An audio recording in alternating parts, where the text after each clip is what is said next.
This might be the most violent we've ever seen Daredevil, but that's not actually the point. Something feels different about Daredevil this season. And it's not just that it's darker, it's how it's being framed. Because Daredevil isn't being presented as a hero anymore, he's being framed as a hunter. Look at how the show handles violence this season. It lingers longer, it hits harder, but it never feels cringy. It's not shock for the sake of shock, it's impact. This isn't action, it's discomfort. And then there's the black suit. This isn't just aesthetic, it removes the clean, heroic readability. This is the same visual language that Marvel uses when a character is shifting, losing control, getting closer to something darker or unhinged. And even the way that Daredevil moves, the low angles, shadows, sudden movement, he's not entering scenes anymore, he's emerging. All of this feels different, and there's a reason for that. This season doesn't just feel darker, it feels more like a comic. Not grounded in the way the Netflix show was, not clean like early MCU. This sits in that space that comics live in, where everything is just a little more intense than real life. The lighting is sharper, the shadows are deeper, and that's exactly what we're seeing.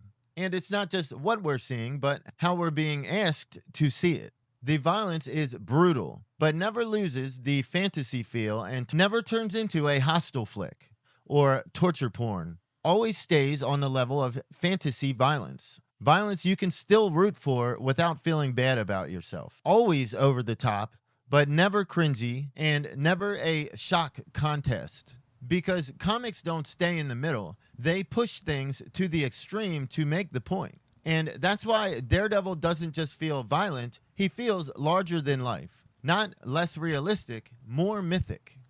And now let's talk about NYC for a minute, because this part really matters for the story. This isn't just Daredevil changing, this is the world around him changing.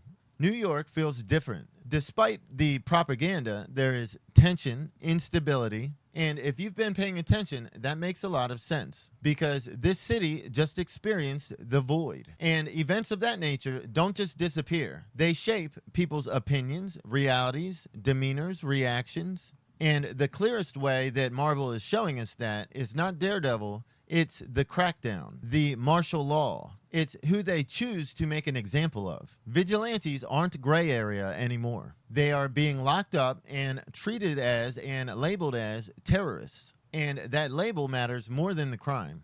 Because one of the main people they focus on in episode number 1 is the swordsman. And swordsman isn't just random street level character.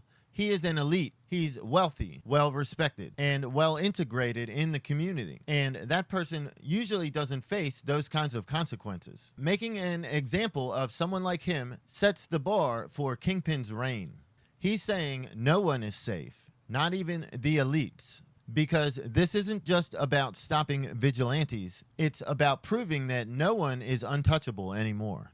Because if someone like him can be labeled a terrorist, then anyone can. This isn't justice, it's compliance. And the most unsettling part is that the people that were supposed to understand the line are now helping to redraw it. So now let's talk about the port. This isn't just an illegal shipping dock, it's a bottleneck. Nothing moves without it. No oversight, no paper trail. If something needs to go through off the books, it goes through him. Kingpin didn't just build a criminal operation, he built something that people above him that want to fly under the radar still need to go through him. Meaning he suddenly has leverage on people with more power than him. And Marvel shows us exactly who operates on that level. Valentina Allegra de Fontaine. Val is federal, maybe even global. She's likely far above the DODC, above people like new characters such as William Metzger, played by Tremel Tillman in the new Spider-Man Brand New Day movie. She's not enforcing rules, she's deciding what the rules are at this point. And this is a layered system of control. Street power, institutional power, enforcement, all stacked. Not a villain team, a network. And what a Kingpin thing to do, right? Blackmail. Leverage. That's mob boss stuff. And this is where it all connects to something bigger. Daredevil is holding the monster in. Sentry is fighting for the ability to. So we'll see how the rest of this season turns out. Everyone who has seen this full season already is saying that this episode number 1, is by far the least exciting. For someone like me who genuinely loved the episode, that's great news. It's a great time to be a Marvel fan. If you enjoyed this video, please hit the like and subscribe. I'm Dave Lance, and this has been the Symbiote Signal, decoding the MCU through patterns and logic.